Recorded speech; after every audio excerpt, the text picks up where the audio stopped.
हरे हरे.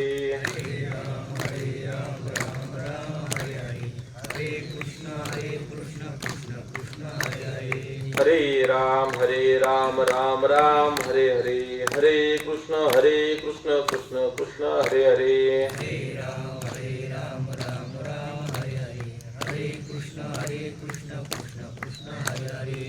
हरे राम राम राम हरे हरे. हरे कृष्ण कृष्ण कृष्ण हरे हरे. हरे राम राम राम हरे हरे. हरे कृष्ण कृष्ण कृष्ण हरे हरे. हरे राम राम राम हरे हरे. हरे कृष्ण कृष्ण कृष्ण हरे हरे.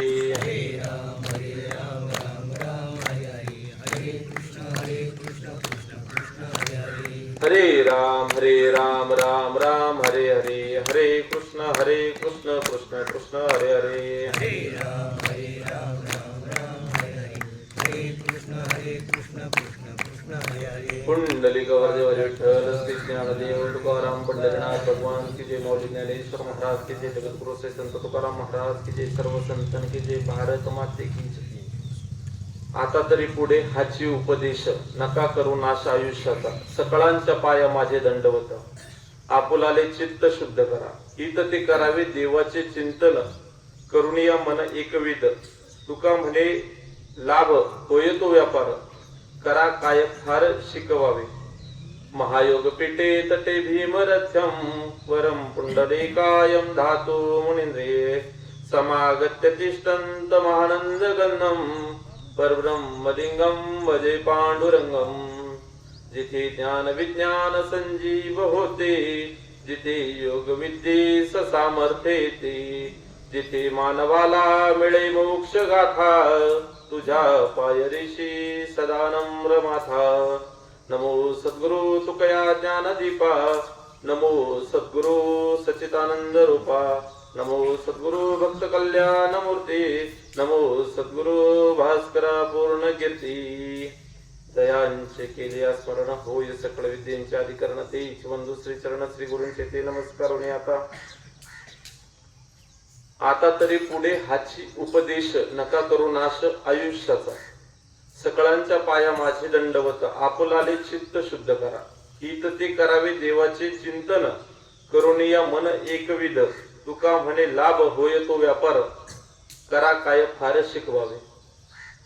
या ठिकाणी लाखनगाव नगरीमध्ये कैलासवासी राजाराम कान्हो धरम या दादांच्या दशक्रिया विधीच्या निमित्तानं उपस्थित सर्व आप्तेष्ट नातेवाईक ग्रामस्थ.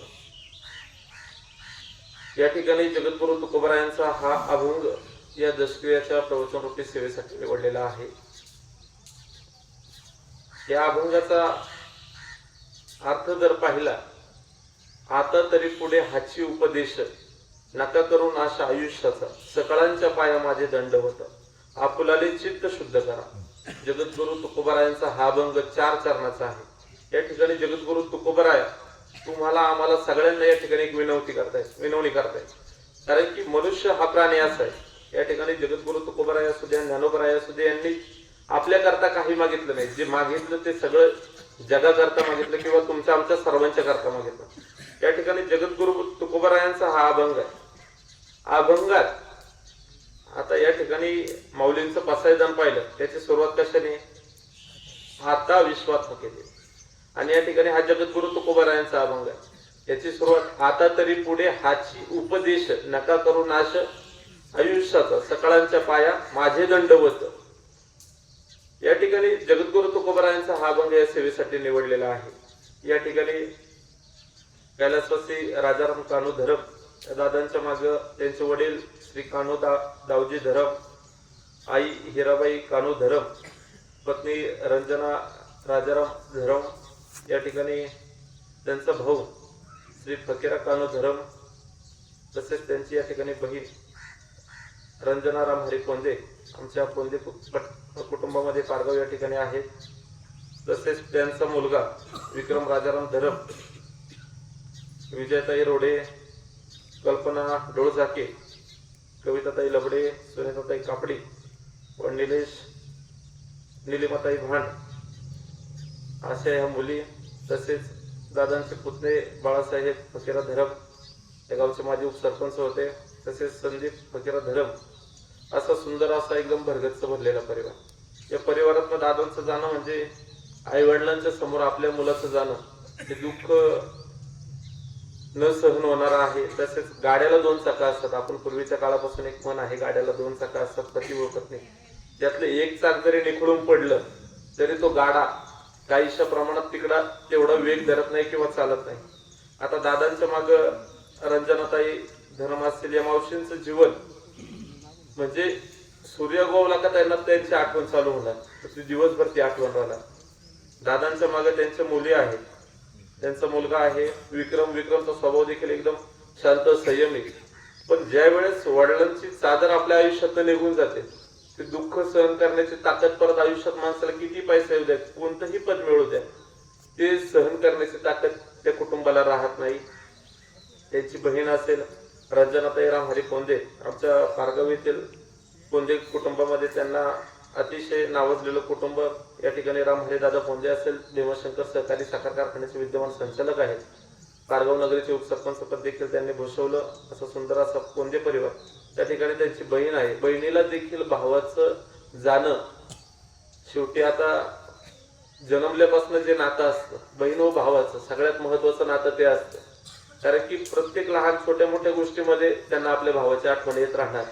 या ठिकाणी दादांचं जाणं झालं, पण शेवटी ईश्वरी सत्य पुढे विलाद नसतो, कारण की देहाच्या गावा आली जन्म मृत्यूच्या सोहळ्या ना म्हणे धनंजय जयपुरे।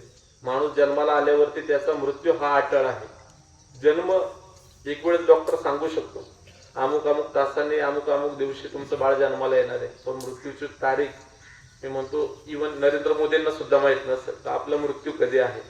मग आपण जगतोय, तुम्ही आम्ही जगतोय, ही प्रवचनाची जागा, हे जे व्यासपीठ आहे, इथं आपण एखाद्या दशमीच्या विधीच्या निमित्ताने या ठिकाणी या वैकुंठ धामामध्ये येतो, ही वैराग्याची जागा आहे। इथून जाताना एकच गोष्ट घरी घेऊन जायची का आपला देखील मृत्यू अटळ आहे। पण मृत्यू अटळ आहे, पण आपण काय करतोय, आपलं जीवन आहे तसंच चालू आहे। एखादी चुकीची गोष्ट करतोय ती चालूच आहे, तिला आपण पूर्णविराम देत नाही। पण या ठिकाणी जगद्गुरु तुकोबाराय सांगतायत, आता तरी पुढे हाची उपदेश नका करू नाश आयुष्याचा, सकळांच्या पाया माझे दंडवत, आपुलाले चित्त शुद्ध करा।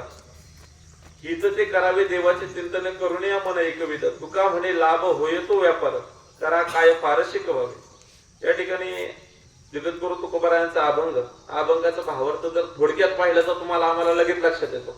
आता तरी पुढे हाची उपदेश म्हणजे इथून पुढे तुम्हाला उपदेश आहे का आयुष्याचा नाश तुम्ही करू नका। एखादी चुकीची गोष्ट तुमच्या हाताने घडली, इथून मागे घडली असेल तर घडू द्या, पण इथून पुढचा जो काळ आहे, आपण कसं म्हणतो पुढच्याला ठेस तर मागचा शाना, त्या पद्धतीने एखादी गोष्ट तुमच्याकडनं वारंवार घडत असेल, एखादी चूक घडत असेल, इथून मागे घडलं ते जाऊ द्या, पण आता इथून तरी पुढे, आता तरी पुढे हाची उपदेश नका करू नाश आयुष्याचा, सकळांच्या पाया माझे दंडवत। आता जगद्गुरु तुकोबाराय हे काय हलकी फुलकी व्यक्तिमत्व नव्हतं, ज्यांनी या तुमच्या आमच्या सर्व समाजाला 5वा वेद दिला, ते गाठेचे निर्माते जगद्गुरु तुकोबाराय, ते दंडवत करतायत म्हणजे हात जोडतायत, सकळांच्या पाया माझे दंडवत, आपुलाले चित्त शुद्ध करा, म्हणजे तुमचं चित्त शुद्ध करा। चित्तामध्ये एखादी गोष्ट जर काही चुकीच्या पद्धतीने चालू असेल तर ते चित्त तुमचं शुद्ध करा, असे जगद्गुरु तुकोबाराय कसं सांगतायत, हात जोडून सांगतायत।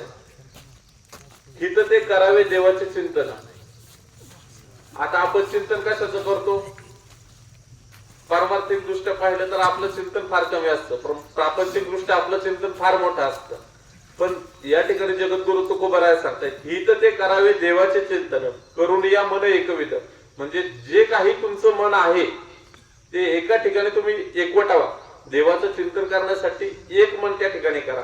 तुका म्हणे लाभ होय तो व्यापार, करा काय फार शिकवावे, म्हणजे तुमचा व्यापार करताना इतका चांगला करा तर तुम्हाला दुसरं काही तुमच्या मनामध्ये आलं नाही पाहिजे, तुम्हाला दुसरं काही शिकवण्याची गरज लागली नाही पाहिजे। हा अभंगाचा भावार्थ आहे। आता मुळात या ठिकाणी दशकरीच्या प्रवचनाला ज्ञानोबारायांचे उभे घेतले जातात, जगद्गुरु तुकोबारायांचा अभंग घेतला जातो, पण या ठिकाणी आपण इतके दशक गेलेत का आपले उभे देखील पाठ झालेत। बाबाने सांगायच्या अगोदर आपण 2 मिनिटात उभी सांगतो, बाबा देहाच्या गावा आली आहे किंवा उपजते नासे नासे ते पुनरुपी दिसे, बरोबर आहे का नाही? आपण सगळं काही पाठ झाले, पण घरी घेऊन जाताना काय घेऊन जातो? काहीच नाही. यायचं एक फॉर्मॅलिटी म्हणून दशक्रियेला प्रवचनाला बसायचं, पाहुण्यांची गाठ घ्यायची, जय हरी बाबा चालला घरी. असं करू नका. या ठिकाणी तुम्ही दशक्रियेला आलेत, ही वैराग्याची जागा आहे. इथून काहीतरी 2 शब्द तुम्ही चांगले घरी घेऊन जा. कारण की या ठिकाणी जगद्गुरु तुकोबाराया सांगतायत, आता तरी पुढे हाची उपदेश. उपदेश काय? कारण की तुमचं आमचं जीवन आहे. मी मगाशी सांगितल्याप्रमाणे देहाची या गावाला जन्म मृत्यूच्या सोळे.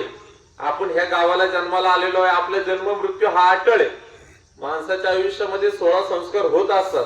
त्याच्यातले आपण 3च संस्कार डोक्यात ठेवत असतो. एक जन्माचा सोहळा, एक विवाह सोहळा आणि एक मृत्यू सोहळा. पण हे 3 सोहळे ज्यावेळेस आपण लक्षात ठेवत असतो त्यावेळेस माणसाच्या जीवनाचं एक माणूस जन्माला आला म्हणजे त्याची एक जन्माची कोरी वही आहे. पण ज्यावेळेस माणूस मरतो, माणसाचा मृत्यू होतो, त्यावेळेस ते पान ज्यावेळेस बंद होतं म्हणजे मृत्यू, ही वही आपण कशा पद्धतीने भरतो तर ते आपलं कर्म असतं. कर्म कसं पाहिजे तर कर्म चांगलं पाहिजे. आता या ठिकाणी या व्यासपीठावरती किंवा मी ज्या वेळेस प्रवचनाला गेलो, आपण देवा धर्माच्या गप्पा मारण्यापेक्षा वास्तवरूपी जर सांगितलं तर माणसांना बऱ्यापैकी लगेच पटतं. म्हणजे माणूस जेवायला बसला, भाकर जर 2 तासापूर्वीची असेल तर ते गोड लागत नाही. तुम्हाला फार पुराणातले महाभारत रामायणातली उदाहरणं सांगितलं तर तुम्ही माना हलवा, पण घरी घेऊन जाताना काय घेऊन जाल? पांडव आणि कौरवातली भांडणं घरी काय घेऊन जाल? तर आम्हाला भेटलेला वनवास, प्रभू श्रीरामचंद्रांना भेटलेला वनवास नाही.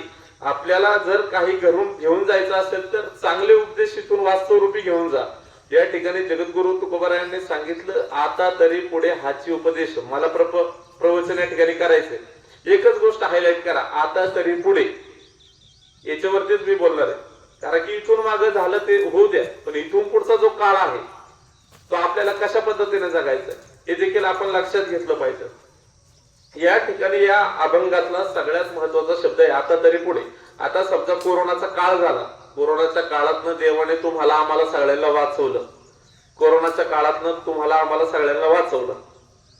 पण आपण आता तरी पुढे सावध झालो का? बुवा देवाने आपल्याला वाचवलं. आता आपल्यातलेच अनेक माणसं गेले बाबा, जाळायला सुद्धा जागा नव्हती. अनेक देशांमध्ये आपण पाहिलं लोक पुरून टाकली जमिनीच्या खाली. आपल्याला वाचवलं का नाही? भले रेमडेसिवीर घेऊन का होईना किंवा ट्रीटमेंट करून वाचवलं. आता बरोबर आहे का? बोलत चला, देवाने आपल्याला वाचवलं. आता तरी पुढे हाची उपदेश नका करू नाश आयुष्याचा. तुम्हाला एक उदाहरण सांगून जातो. समजा प्रपंचात एखाद्या घरी तुमच्या पाहुणा आला, एखादी माता आपल्या बाळाला जवळ घेते, बाळ बारीक आहे, बाळ रडते, पाहुणे आलेत, पाहुण्यांचे गडबड आहेत, आई काय करते, बाळाला एक बिस्किट डब्यातलं काढून देते. बरोबर आहे का? पण ते बाळ तरी पण रडतं.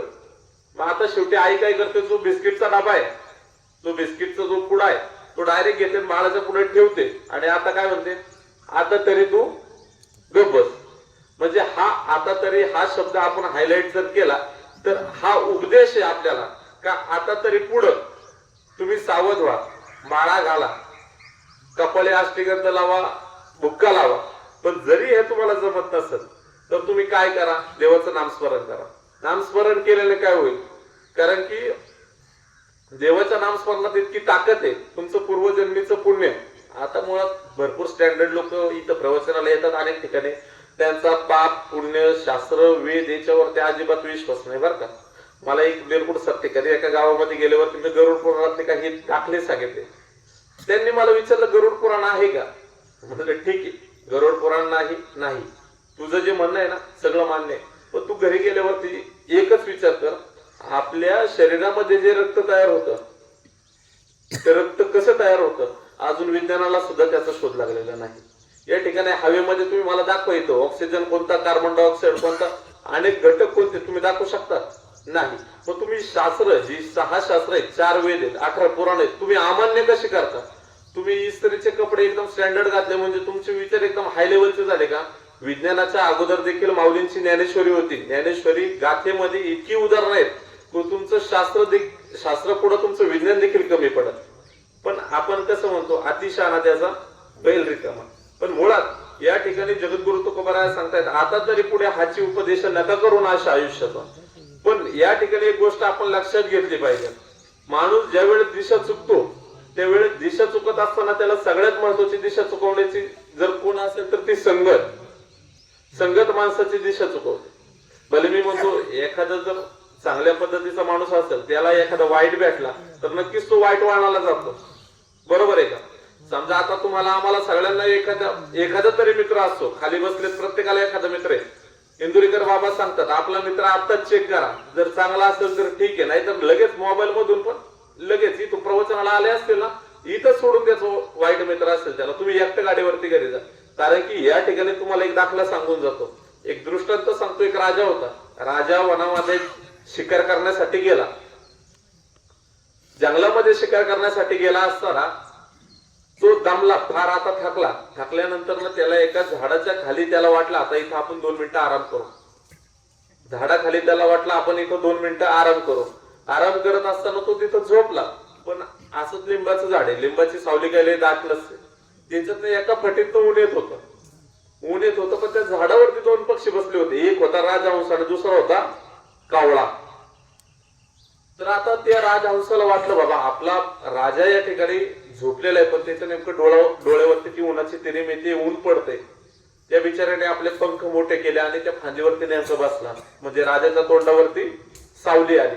लक्षात घ्या, दृष्टांत लक्षात घ्या. याच्यातनं आपल्याला काहीतरी घरी न्यायचं असेल तर न्या, चांगल्या गोष्टी घरी न्यायचा. राजहंसाने आपले पंख मोठे केले, तिथं तो राजाचं रक्षण करण्यासाठी थांबला. पण जो दुसरा होता त्याचं नाव काय? बोला ना, दुसरा पक्षी कोणता? बोलत चला. दुसरा पक्षी होता कावळा. कावळ्याने काय केलं? शेवटी तू ज्याला वाईट गोष्ट आहे तू वाईट करतोस. कावळ्याने काय केलं? तिथं तो राजा झोपला होता, नेमका त्याला वरून त्याच्यावरती गंध लावला, म्हणजे विष्ठा केली. थोडक्यात सांगून जातो. आता राजावरती विष्ठा केली आणि तो कावळा निघून गेला. शेवटी वाईट माणसं असेच असतात, जे काय वाईट करायचं तिरगी टाकायची, निघून जायचं. कावळा निघून गेला. ते राजहंस बिचारा आपला पंख लांब करून बसलेलं. राजाने उठलं, तोंडावर हात फिरवला, धनुष्यातनं बाण काढला आणि सपकन तो बाण त्या राजहंसाला मारला. संगत कोणाचे होते? राजहंसाची, कावळ्याशी. दोष कोणाचा होता तिथं? कावळ्याचा. निघून कोणी गेला? कावळा. पण देह कोणाचा गेला तिथं? राजहंसाचा. त्याच्यामुळं आता तरी पुढे हाची उपदेश नका करू नाश आयुष्याचा. लक्षात आलंय का? म्हणजे संगत करताना देखील तुम्ही चांगल्या पद्धतीने करा. या ठिकाणी जगद्गुरु तुकोबराय सांगतात. अजून तुम्हाला दुसरं उदाहरण सांगायचं म्हटलं तर वाल्यकोळी. आम्हाला सगळ्यांना माहिती, 7 रांजण ब्राह्मण मारली असं म्हणतात, म्हणजे शास्त्रात त्याचा उल्लेख असेल. पण तो काय करायचा? जंगलानं जात असताना कोणी भेटलं त्याला अडवायचा, मारायचा, दल लुटायचं. एकदा त्याच रस्त्याने त्याला नारद मुनी भेटले.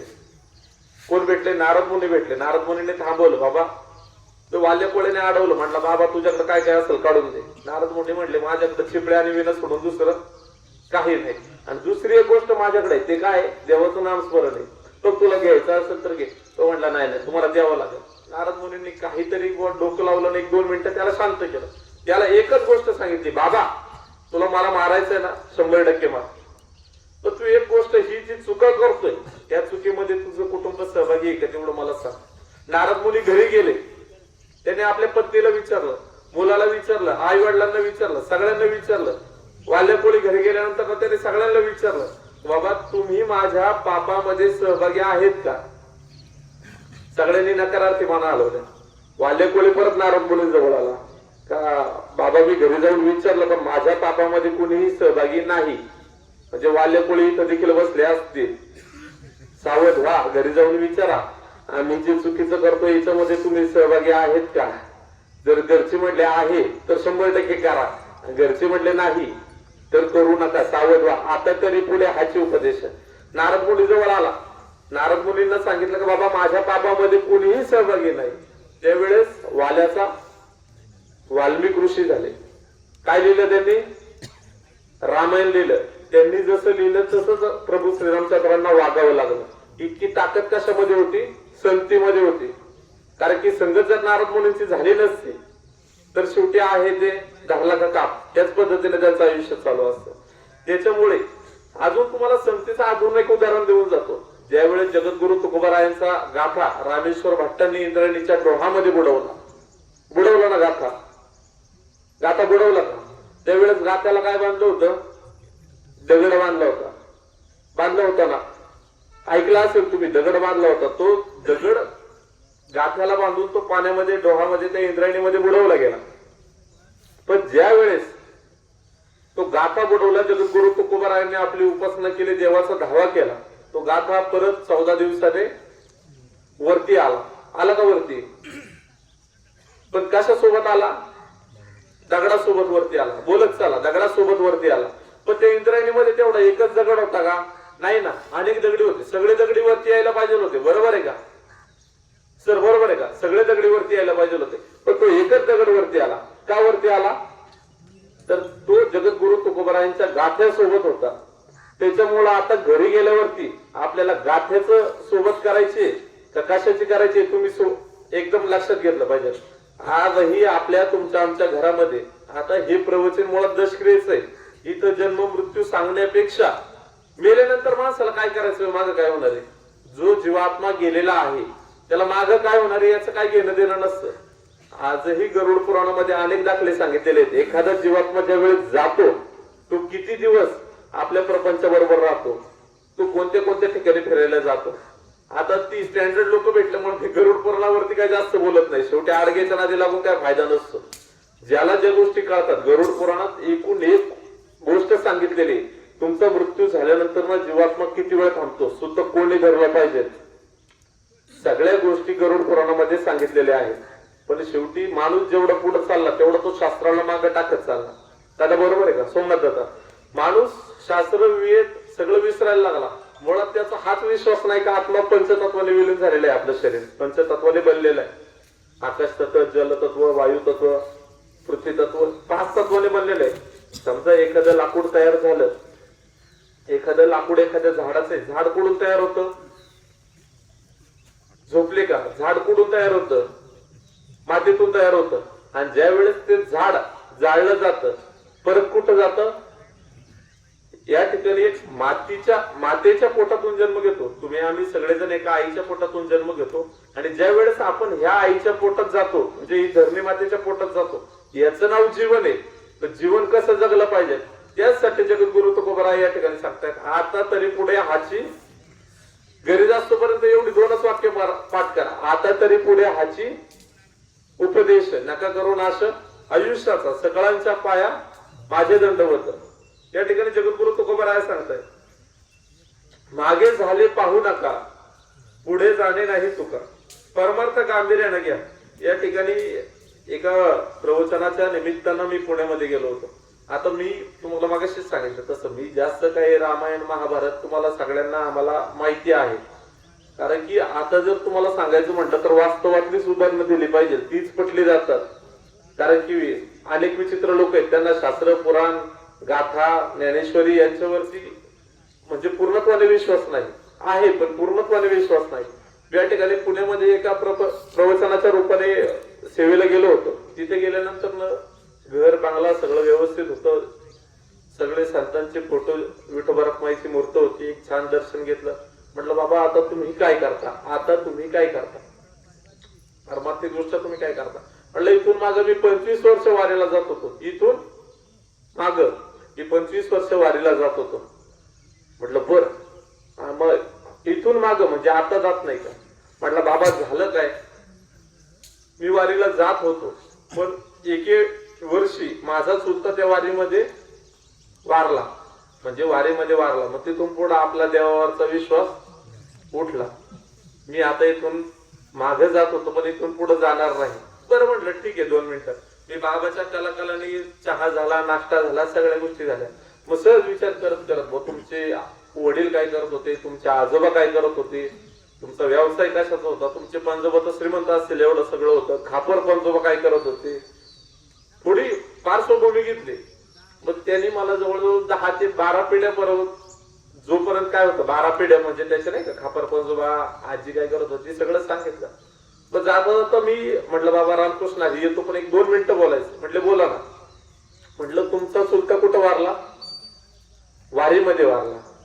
मग तुम्ही तिथून पुढं वारीला जायचं बंद केलं, म्हणजे तुमचा देवावरती विश्वास होता, पण तुमचा तो विश्वास थोडक्यात तुम्ही म्हणताय असा उडाला. ठीक आहे, काय हरकत नाही, पण जाता जाता बाबा मला 1-2 मिनिटं बोलायचं. म्हटले बोला ना.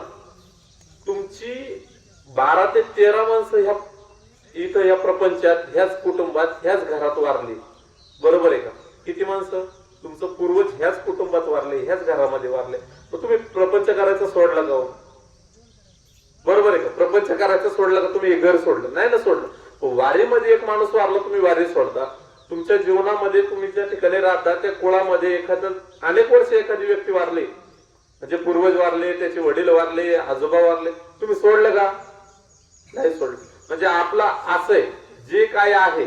त्याच ठिकाणी जगद्गुरु तुकोबाराय सांगतायत, आता तरी पुढे हाची उपदेश नका करू नाश आयुष्याचा. या ठिकाणी जगद्गुरु तुकोबाराय इतकी मोठी व्यक्ती, जगद्गुरु तुकोबाराय इतकी मोठी व्यक्ती आहे ज्यांनी तुम्हाला आम्हाला 5वा वेद दिला. तर या ठिकाणी जगद्गुरु तुकोबाराय काय सांगतायत, सकळांच्या पाया माझे दंडवत. आता दंडवत करण्याची पद्धत सगळीकडे, आता इलेक्शनच्या ठिकाणी असेल तिथं कोणी भेटलं का लक्ष असू द्या, बरोबर आहे का? पण या ठिकाणी जगद्गुरु तुकोबाराय अनुरेणू या ठोकडात तुका आकाश एवढा. जगद्गुरु तुकोबाराय काय लहान नाही, पण त्यांनी तरी तुम्हाला आम्हाला सांगितलं, सकळांच्या पाया माझे दंडवत, आपुलाले चित्त शुद्ध करा. म्हणजे चित्त आपलं शुद्ध करा. काय का चित्त शुद्ध नाही, निर्मळ जीवन काय करेन साधन. तुमचं जीवन या ठिकाणी कसं आहे, तुमचं चित्त कसं आहे याच्यावरती तुमचे आचार विचार ठरलेले असतात. अनेक ठिकाणी आजही पाहतो आपण, गावामध्ये जर कीर्तन चालू असेल, नामस्मरण चालू असेल, अनेक रगील मंडळी हॉटेलमध्ये एका बाजूला कुठेतरी जाऊन चहा पितात. अरे बाबा 2 मिनिटं बस ना तिथं, कारण की देव देश धर्म आहे म्हणून तुमची आमची वावर, तुम्ही आम्ही सगळे शाबूत आहोत. जर देव देश आणि धर्म नसते तर तुमचं आमचं काही राहिलं नसतं.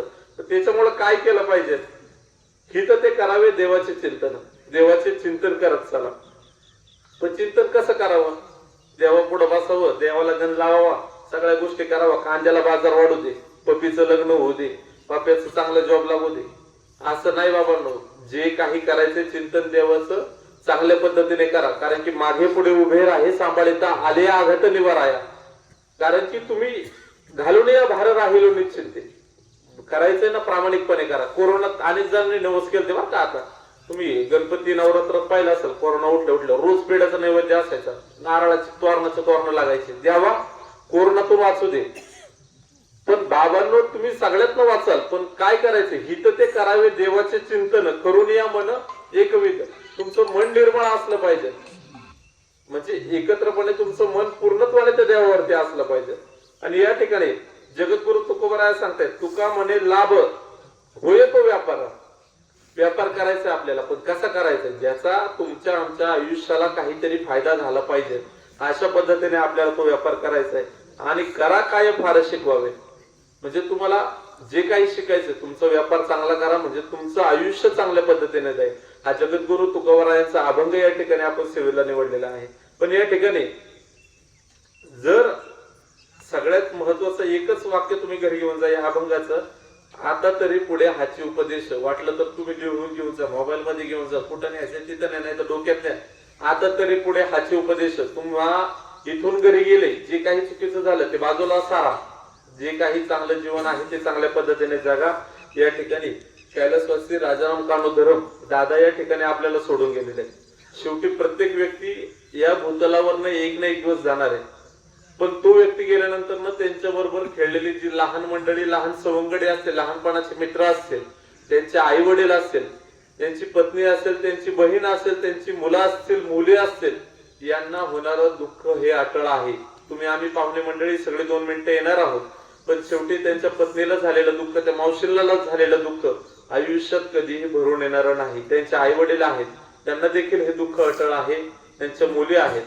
आता मुळात बाप असताना कधी तुम्हाला आम्हाला कळलं नाही. आता या ठिकाणी अनेक मंडळी आहेत ज्यांच्या आई वडील देखील अजून आहेत, पण अनेक मुलं या ठिकाणी आई वडिलांपासून वेगळी राहतायत किंवा आई वडिलांकडे दुर्लक्ष करतायत. बाबांनो, बाप असताना कधी कळला नाही. बाप काय असतो, बाप घराच्या कोपऱ्यावरती बसला ना तरी त्या घराकडे कोणाची वाईट नजरेने पाहायची हिंमत नसते, बरोबर आहे का दादांनो? बाप काय असतो, बाप जर घराच्या कोपऱ्यावरती बसला ना तर त्या घराकडे कोणाचीही वाईट नजरेने पाहायची हिंमत नसते. कारण की आता पहा, आता दसरा झाला, दिवाळ सण येईल. एक दिवाळ सण जर पाहिला, तुमच्या आमच्या प्रत्येकाच्या घरामध्ये हा प्रसंग आहे. दिवाळ सणाला आपले वडील दुकानामध्ये जातात, चांगल्या पद्धतीचे कपडे मुलाला घेतात, आई वडिलांना घेतात, बायकोला घेतात, मुलीला घेतात, सगळ्यांना घेऊन येतात. पण तो बाप असतो का तो सगळ्यांना कपडे घेतो पण स्वतः फाटक्या बनेलीवरती स्वतःला बनेल सुद्धा घेत नाही, तो बाप असतो. आता इथं तुम्ही आम्ही सगळेजण अनेक वयोवृद्ध मंडळी, तुम्ही तुमचं जीवन चालवताना तुम्ही पाहत असता, तुम्ही प्रपंचाला जे काही द्यायचं ते देता, पण स्वतः तुमची फाटकी चप्पल असेल ना ती तशीच शिवून वापरता. पण मुलाने जर 3,000ची चप्पल मागितली ना 2 मिनिटात तुम्ही देता. प्रत्येकाला मुलं आहेत, प्रत्येक जण या ठिकाणी तसंच जीवन जगतो. पण या ठिकाणी जर आयुष्यातलं बाप गेला ना, म्हणजे तुमच्या पुढं कोणतीही पदवी लागू द्या, तुम्ही कितीही धनवान व्हा, आई वडील जर तुमच्या आयुष्यातनं गेले तर काही स्वामी तिने जगाचा आई विना भिकारी आपण म्हणतो, पण स्वामी तिने जगाचा बाप विना पोरग होतं. ते पोरग आयुष्यात किती मोठा, तो फार फॉर्च्युनर मध्ये फिरू द्या, आमदार होऊ द्या, खासदार होऊ द्या, पंतप्रधान होऊ द्या, काहीही होऊ द्या, पण आई वडील जर त्याच्या मागे नसतील तर त्याला ते सुख कोणत्याही कामाचं नाही. एक प्रसंग तुम्हाला जाता जाता सांगून जातो.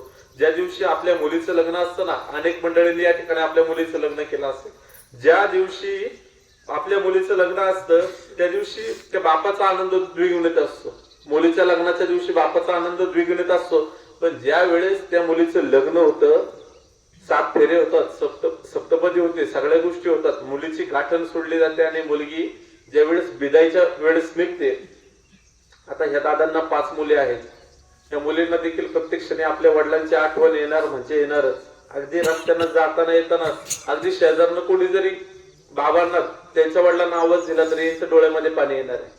कारण की दादांचं जाणं हे अर्ध्यावरती झालं. हे काय वय नव्हतं जायचं, पण शेवटी आजारपण असतात, अनेक कारण असतात, पण त्याच्यातनंही ह्या मुलींना दादांची आठवण क्षणोक्षणाला होणार आहे. ज्यावेळेस विदाईचा प्रसंग असतो, वाजंत्री वाजवत असतात, नवरदेव त्या नवरीचा हात हातात धरून फुलाच्या गाडीकडे चाललेला असतो. अनेक मंडळी जातात, एक ठराविक ठिकाणी थांबलं जातं, ती मुलगी रडते, तिला अश्रू अनावर होतात, कारण की इथून पुढे मला माझी आई भेटणार नाही. म्हणजे फोनवरती संपर्क होईल पण प्रत्येक क्षणाला त्यांचा पाठबळ आपल्याला भेटणार नाही, माझे वडील मला भेटणार नाही, माझी बहीण मला भेटणार नाही. अशा पद्धतीने ती तिचं मन मोकळं त्या ठिकाणी करत असते. काकू भेटते, आत्ती भेटते, मावशी भेटते, मुलगा भेटतो, सगळी काही भाऊ भेटतो, सगळी काही त्या ठिकाणी भेटली जातात, बहीण भेटते. पण त्या मुलीची नजर एकाच व्यक्तीला शोधत असते, ती म्हणजे तिचा वडील. पण ते वडील कुठेतरी खांबाला हात लावून उभे असतात. त्यांची ताकद नाही होत आपली मुलगी बिदायला चालली, तिला जाऊन गाळा भेट घ्यावी.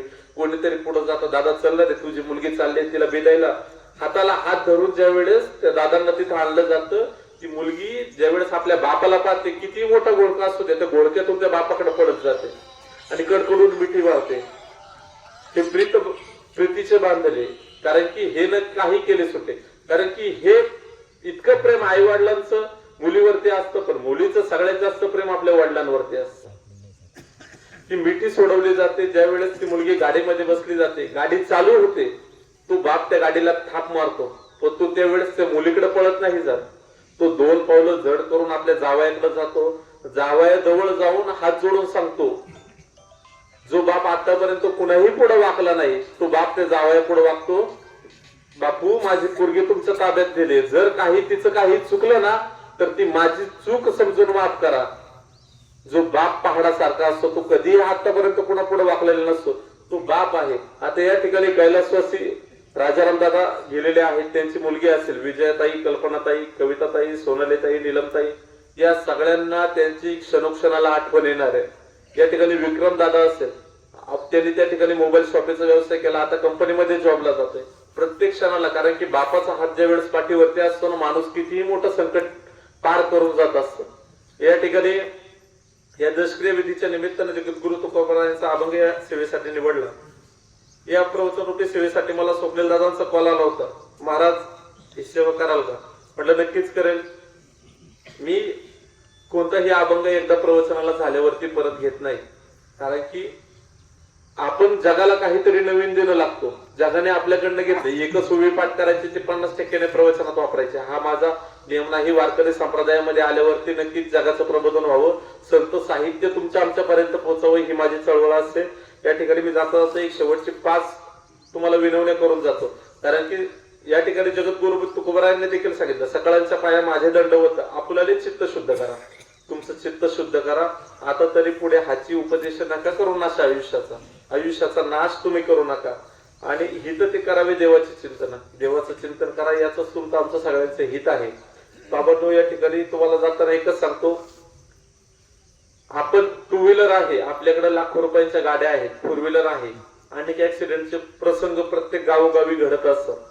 तुम्हाला कुठं वळायचे त्या बाजूचा इंडिकेटर लावत चला, अप्पर डिप्पर वापरत चला, टू व्हीलर वरती चालले तर हेल्मेट वापरत चला.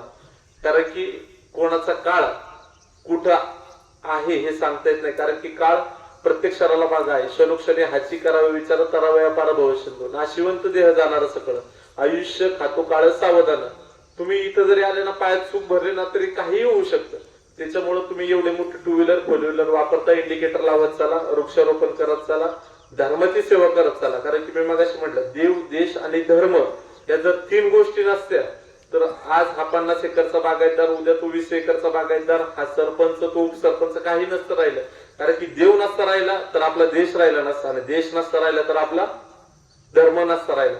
धर्माची सेवा करा. धर्माची सेवा करत असताना गोशाळा असेल तर ऋषी महाराजांची गोशाळा आहे तुमच्या गावामध्ये, एकदम तुम्ही भाग्यवान आहात. कारण की गोशाळा अनाथालय कोणत्याही गावामध्ये होत नाहीत.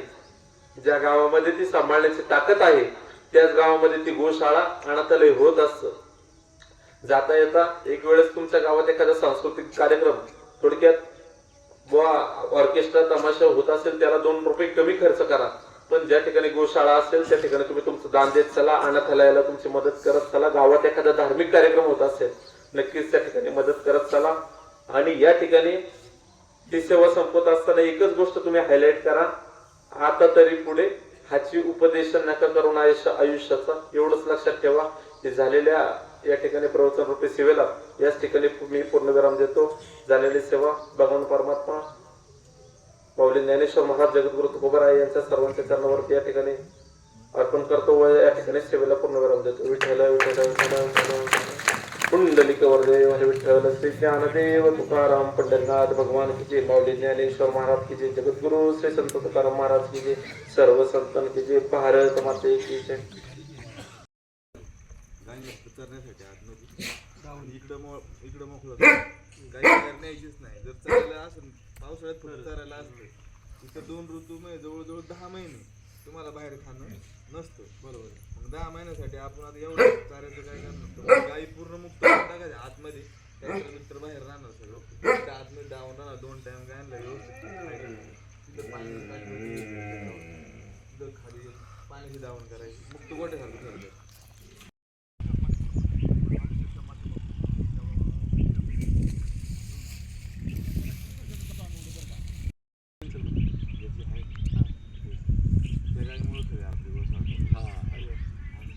इतकं खायला घातलं का लावली आणि आईला वाटली का आपण तिच्यासाठी सगळा गोठ खाली का सगळं केलं तर एक दिवशी गावत पण तिच्यामुळे सगळं लक्ष काय होतं तर सगळ्या गोष्टी जुळून आल्या.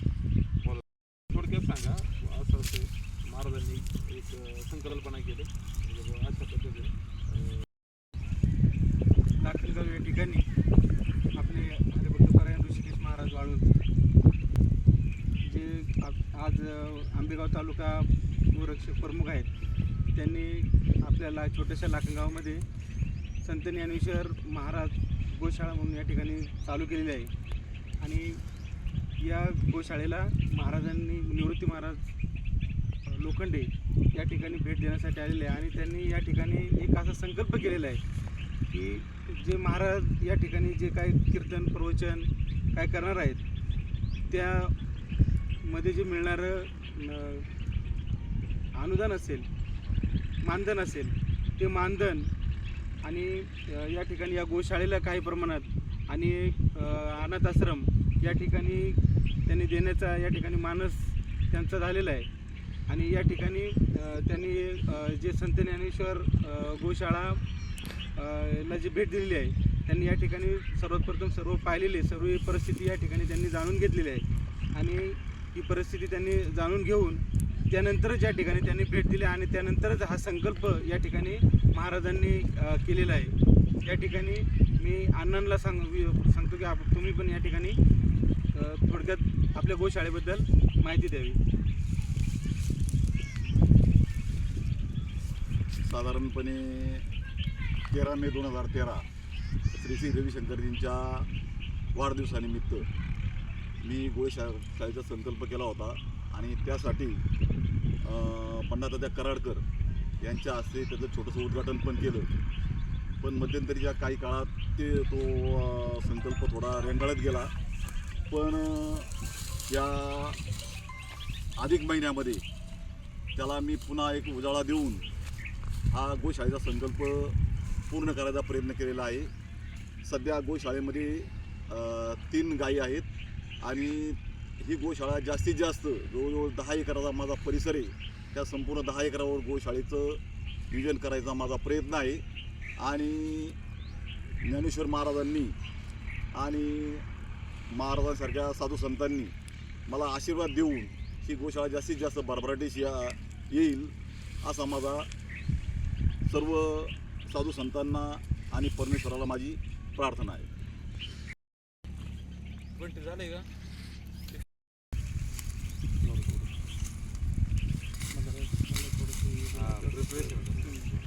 रामकृष्ण रे वारकरी संप्रदायाचा सेवक होण्यापूर्वीच मनामध्ये काही संकल्पना होते. त्या अनुषंगानं वारकरी संप्रदायाचा भगवा ज्यावेळेस झेंडा खांद्यावरती घेतला त्यावेळेस मनामध्ये संकल्पना एक होती का एक अनाथ यायला मदत आणि दुसरी गोशाळेला ज्या ठिकाणी आपल्याला असेल त्या ठिकाणी मदत करता येईल. त्यानुसार सेवा करत असताना कारण की माणसाच्या आयुष्यामध्ये आल्यावरती 2 गोष्टी माणसाने नेहमी करावे. एक म्हणजे धर्माची सेवा आणि एक देशाची सेवा. आईवडिलांची सेवा करत असताना माणूस या गोष्टींकडे वळला जातो. पण ज्यावेळेस आपला सनातन धर्म आहे हिंदू धर्मामध्ये प्रामुख्याने गोमातेला इतकं महत्त्वाचं स्थान आहे. कारण की देव ऋषी संत साहित्य सगळ्या ठिकाणी गोमातेचा अनेक ठिकाणी उल्लेख आहे. पण आपल्या ग्रामीण भागामध्ये किंवा शहरीकरणामध्ये या ठिकाणी गोमातेला म्हणावं इतकं स्थान फक्त आपल्याला ग्रंथामध्ये पाहायला मिळतं. पण मनामध्ये तितकं स्थान अजूनही मिळत नाही. ग्रामीण भागात देखील अनेक शेतकरी असतात, दूध गाईचं पिळतात, पैसे कमवतात. पण शेवटी ती गाई कसायच्या दावणीला जाते, कसायच्या कत्तलखान्यात जाते. ती गाई थांबवण्याचं काम या ठिकाणी ऋषी महाराज असतील किंवा अण्णांच्या माध्यमात या ठिकाणी होत आहे. ही संकल्पना राजभाऊने मला सांगितली. सूरज भाऊ या ठिकाणी भेटले. फुल न फुलाची पाकळी. कारण की मी तर आत्ताशी सुरुवात केली आहे. ज्या पद्धतीने माझ्याकडे जे काय मानधन येईल त्यातला या गोमातेची सेवा करण्याचा खारीचा वाटा यापुढे मी भविष्यात उचलेल या ठिकाणी मी ग्वाही देतो. व त्याच निमित्ताने या ठिकाणी या गोशाळेला भेट दिली. अनेक पद्धतीनं चांगलं वाटलं. कारण की ऋषी महाराजांनी सांगितलं होतं ह्या गाईची परिस्थिती अशी होती का 8 ते 9 दिवस ही गाई पावसामध्ये भिजत होती. त्यांनी या ठिकाणी आणली. गायची तब्येत सुद्धा आता तुम्ही पाहू शकता एखाद्या दुग्ध व्यवसाय करणाऱ्या शेतकऱ्याच्या गायीपेक्षा सुद्धा ह्या गायीची तब्येत चांगली आहे. मी तर म्हणतो हे इतकं पवित्र आणि पुण्यवान काम हे करतायत. नक्कीच परमेश्वर भगवान परमात्मा याच्या कार्याला पुढील याच्यासाठी शुभेच्छा देतो. व या ठिकाणी मी आता ही सेवा झाली त्याचं मानधन या ठिकाणी मी अण्णांकडे सुपूर्द करतो. आज जी प्रवचन रूपी सेवा झाली त्यातले जे महाराजांना मानधन या ठिकाणी मिळालेलं आहे ते मानधन मी बजरंग दलाचे संयोजक सूरज भैया धरम यांना विनंती करतो की यांनी अण्णांकडं सुपूर्द करायचे.